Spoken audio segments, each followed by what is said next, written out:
ನಮಸ್ಕಾರ. ಪರಿವಾರ ಕಿಚನ್ಗೆ ತಮಗೆಲ್ರಿಗೂ ಸ್ವಾಗತ.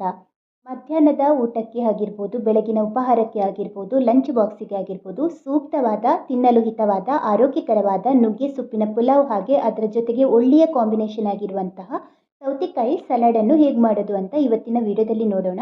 ಇಲ್ಲಿ ನೋಡಿ, ನುಗ್ಗೆ ಸೊಪ್ಪು ಕೊಯ್ತಾ ಇದ್ದಾರೆ. ಮಳೆಗಾಲದಲ್ಲಂತೂ ಚೆನ್ನಾಗಿ ಚಿಗುರು ಬಂದಿರ್ತದೆ. ಈ ಎಳೆಯ ಎಲೆ ಸಿಕ್ಕಿದ್ರೆ ಅಡುಗೆಗಂತೂ ತುಂಬ ರುಚಿಯಾಗಿ ಇರ್ತದೆ. ಇಷ್ಟು ಎಲೆ ಸಿಕ್ಕಿದೆ ನೋಡಿ, ಇದನ್ನ ನೀಟಾಗಿ ಬಿಡಿಸ್ಕೊಂಡು ತೊಳ್ಕೊಂಡು ಅಡುಗೆಗೆ ಉಪಯೋಗಿಸುವಂಥದ್ದು. ಮಳೆಗಾಲದಲ್ಲಿ ಇದರಲ್ಲಿ ಹುಳು ಎಲ್ಲ ಏನೂ ಬಳೆ ಕಟ್ಟಿ ಇರುವುದಿಲ್ಲ, ಕ್ಲೀನಾಗಿಯೇ ಇರ್ತದೆ. ಮಧ್ಯದಲ್ಲಿ ಒಂದು ಹಣ್ಣು ಎಲೆ ಇರೋದು ಬಿಟ್ಟರೆ ಬೇರೆ ಏನೂ ಇರುವುದಿಲ್ಲ. ಆದರೂ ಕೂಡ ಸೊಪ್ಪು ಅಂದ ತಕ್ಷಣ ನಾವು ಸ್ವಲ್ಪ ಜಾಗರೂಕತೆಯಿಂದ ನೀಟಾಗಿ ಅದರ ಹಿಂಬದಿಯನ್ನೆಲ್ಲ ನೋಡಿಕೊಂಡು ಅಡುಗೆಗೆ ಬಳಸಬೇಕು. ತಕ್ಷಣಕ್ಕೆ ನಾವು ಇದನ್ನ ಅಡುಗೆಗೆ ಬಳಸಬೇಕು ಅಂದರೆ ಕೈಯಿಂದನೇ ಎಲೆಯನ್ನು ಬಿಡಿಸ್ಕೊಳ್ಬೇಕಾಗ್ತದೆ. ಆದರೆ ನಾವು ಮಾರನೇ ದಿನ ಏನಾದರೂ ಬಳಸ್ತೇವೆ ಅಂದರೆ ಈ ತರಹ ಗೆರಸೆ ಮೇಲೆ ಇಟ್ಟರೆ ಇದು ಉದುರಿ ಇರ್ತದೆ. ನಂತರ ಇದನ್ನ ತೊಳ್ಕೊಂಡು ಅಡುಗೆಗೆ ಬಳಸ್ಕೊಳ್ಬೋದು.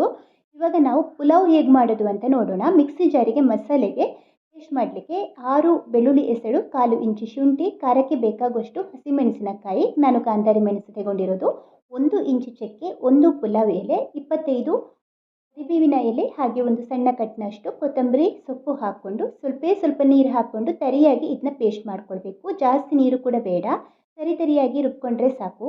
ಇನ್ನು ಒಂದು ಬಾಣಲೆಗೆ 3 ದೊಡ್ಡ ಚಮಚ ತುಪ್ಪ ಹಾಕ್ಕೊಂಡು ಈಗ ರೆಡಿ ಮಾಡಿ ಇಟ್ಕೊಂಡಂತಹ ಮಸಾಲೆನ ಇದಕ್ಕೆ ಹಾಕ್ಕೊಳ್ಬೇಕು. 3/4 ಟೀ ಚಮಚ ಉಪ್ಪು ಸೇರಿಸಿ 1.5 ನಿಮಿಷ ಇದನ್ನು ಸಣ್ಣ ಉರಿಯಲ್ಲಿ ಹುರ್ಕೊಳ್ಬೇಕು. ಪೇಸ್ಟ್ ಮಾಡುವಾಗ ಪುದೀನ ಮತ್ತು ಕಾಳು ಮೆಣಸನ್ನು ಕೂಡ ಸೇರಿಸ್ಕೊಳ್ಬೋದು ರುಬ್ಲಿಕ್ಕೆ. ನಂತರ 2 ಕಪ್ ತೊಳ್ಕೊಂಡ ನುಗ್ಗೆ ಸೊಪ್ಪು, 2 ಈರುಳ್ಳಿ, 1 ಟೊಮೆಟೊ ಹಾಕ್ಕೊಂಡು ಸಣ್ಣ ಉರಿಯಲ್ಲಿ 3 ನಿಮಿಷ ಇದನ್ನ ಹುರ್ಕೊಳ್ಬೇಕು.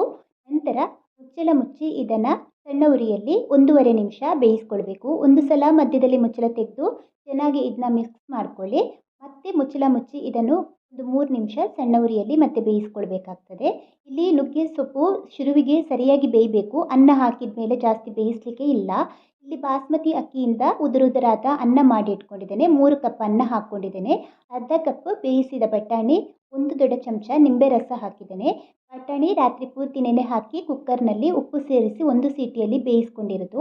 ಚೆನ್ನಾಗಿ ಇದನ್ನ ಈಗ ಮಿಕ್ಸ್ ಮಾಡ್ಕೊಳ್ಬೇಕು. ಇಲ್ಲಿ ನಿಂಬೆ ರಸ ಅಂತೂ ನೀವು ಹಾಕಲೇಬೇಕಾಗ್ತದೆ. ಚೆನ್ನಾಗಿ ಮಿಶ್ರ ಮಾಡಿ ನಂತರ ಸಣ್ಣ ಉರಿಯಲ್ಲಿ 1 ನಿಮಿಷ ಹಾಗೆ ಬಿಸಿಯಾಗಲಿಕ್ಕೆ ಇಟ್ಟರೆ ಉದುರಾದ ರುಚಿಯಾದ ಆರೋಗ್ಯಕರವಾದ ನುಗ್ಗೆ ಸೊಪ್ಪಿನ ಪುಲಾವ್ ರೆಡಿ ಆಗ್ತದೆ. ತಿನ್ನಲಿಕ್ಕಂತೂ ತುಂಬನೇ ರುಚಿಯಾಗಿ ಇರ್ತದೆ.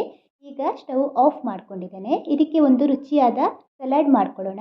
ಹುರ್ಕೊಂಡ ಸೌತೆಕಾಯಿ ಅರ್ಧ ಕಪ್, ಖಾರಕ್ಕೆ ಬೇಕಾಗುವಷ್ಟು ಹಸಿಮೆಣಸಿನಕಾಯಿ, ಅರ್ಧ ಈರುಳ್ಳಿ, 1/4 ಕಪ್ ಮೊಸರು ಹಾಕಿ ರುಚಿಗೆ ಬೇಕಾಗುವಷ್ಟು ಉಪ್ಪನ್ನು ಸೇರಿಸ್ಕೊಂಡು ಚೆನ್ನಾಗಿ ಇದನ್ನ ಮಿಶ್ರ ಮಾಡಿಕೊಂಡ್ರೆ ಆಯಿತು. ನಾನು ತಕ್ಷಣಕ್ಕೆ ತಿನ್ನಲಿಕ್ಕಷ್ಟೇ ಈಗ ಬೇಕಾದಷ್ಟು ಮಾಡ್ಕೊಳ್ತೇನೆ. ನಿಮಗೆ ಎಷ್ಟು ಕ್ವಾಂಟಿಟಿಲಿ ಬೇಕೋ ಅಷ್ಟನ್ನು ಮಾಡ್ಕೊಳ್ಳಿ. ಯಾಕಂದರೆ ಹಸಿ ಈರುಳ್ಳಿ ಹಾಕಿ ಜಾಸ್ತಿ ಹೊತ್ತು ಸಲಾಡನ್ನು ಇಟ್ಟು ತಿನ್ನೋದು ಆರೋಗ್ಯಕ್ಕೆ ಒಳ್ಳೆಯದಲ್ಲ.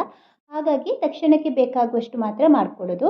ನೀವು ಟಿಫನ್ಗೆ ಹಾಕ್ಕೊಡ್ತೀರಿ ಅಂದರೆ ಕೂಡ ಅಷ್ಟೇ, ಈರುಳ್ಳಿನ ಸ್ಕಿಪ್ ಮಾಡಿ ಮಾಡಿಕೊಡಿ ಅಥವಾ ಖಾಲಿ ಮೊಸರು ಹಾಕಿಕೊಡಿ. ಈ ಪುಲಾವ್ ಜೊತೆ ಈರುಳ್ಳಿನ ಹಾಕಿ ಮಧ್ಯಾಹ್ನ ತನಕ ಇಟ್ಟು ತಿನ್ನೋದು ಆರೋಗ್ಯಕ್ಕೆ ಒಳ್ಳೆಯದಲ್ಲ.